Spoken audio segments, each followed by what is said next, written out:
ধানের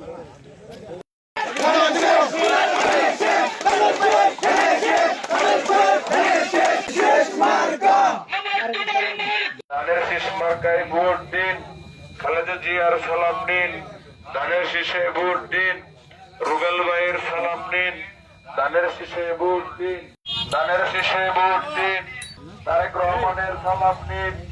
ধানের শীষে ভোট দিন, রুবেল ভাইয়ের সালাম নিন।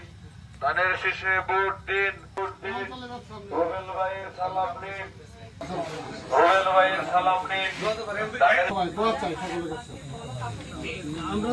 বাংলাদেশ জাতীয়তাবাদী দল বিএনপির ভারপ্রাপ্ত চেয়ারম্যান মানবতার নায়ক জনাব তারেক রহমানের জনগণের কাছে উত্থাপিত 31 দফার বার্তা নিয়ে আমরা আজকে দুবরা উপজেলা বিএনপি ও অঙ্গ সহযোগী সংগঠনের নেতৃবৃন্দ আমরা এসেছি একবারে আমাদের সীমান্তবর্তী যে এলাকা দক্ষিণ মাইজপাড়ার বিভিন্ন গ্রামে আমরা সাধারণ মানুষের কাছে লিফলেট বিতরণ করছি।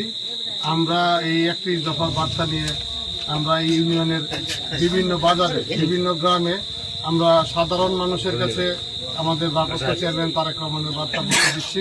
বিএনপি এখনো বাংলাদেশে যে টিকে আছে এর মূল যে ভিত্তিটা সেটা হলো তৃণমূল।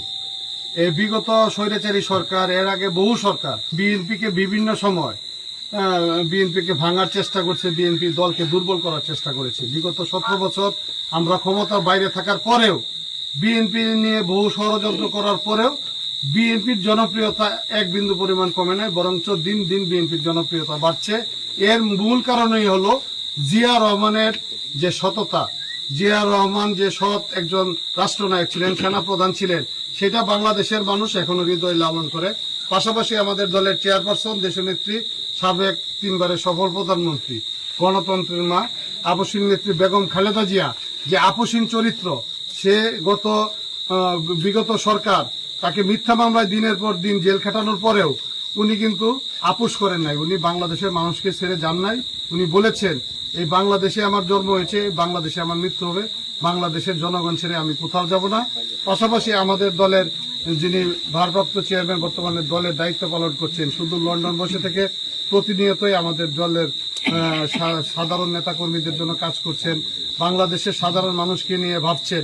এবং বিশেষ করে 5ই আগস্ট যে বাংলাদেশে প্রায় 2000 মানুষের মতো মৃত্যুবরণ করেছে এবং বহু মানুষ আহত হয়েছে, একমাত্র তারেক রহমানই প্রত্যেকটা ইউনিয়নের, প্রত্যেকটা উপজেলায়, প্রত্যেকটা জেলায় যে জুলাই আন্দোলনে আহত এবং নিহত পরিবারদের পাশে দাঁড়াচ্ছেন, তাদেরকে সহযোগিতা করছেন। এবং বিগত 17 বছর আমাদের দলের অসংখ্য নেতাকর্মী গুম খুনের শিকার হয়েছেন। তারেক রহমান প্রত্যেকটা গুম খুনের শিকার যারা হয়েছেন তাদের পরিবারে খোঁজখবর নিচ্ছেন, তাদের পাশে দাঁড়াচ্ছেন। আমি নিজেও গর্ববোধ করি এইরকম একজন নেতার কর্মী হিসেবে হালুয়াঘাট দুবরায় কাজ করতে পারছি।